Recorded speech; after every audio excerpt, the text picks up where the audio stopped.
Tras una persecución, la policía logró capturar a 3 delincuentes que habían asaltado a 2 universitarios en Independencia. Veamos. Otra vez estudiantes universitarios fueron víctimas de la delincuencia. Esta vez, afortunadamente, vivieron para contarlo. Nos apuntaron con el arma, amenazaron con disparar y yo ya dejé de... ¿Dónde les apuntaron con el arma?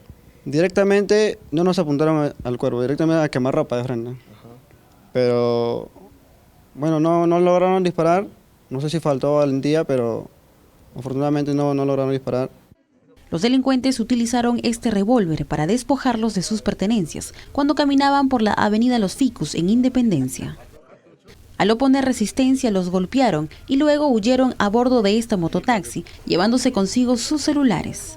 Un patrullero que rondaba la zona intervino rápidamente y logró capturar a 3 de los 4 bandidos a la altura de la avenida Túpac Amaru.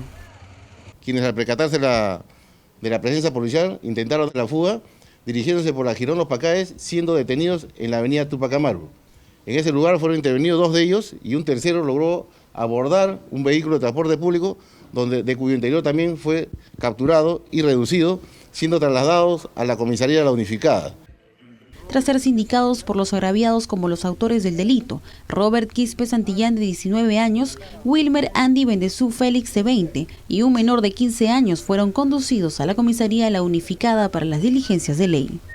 En la intervención también se decomisó otros celulares, billeteras, drogas y dinero, y es que esta no sería la primera vez que los fascinerosos hacen de las suyas.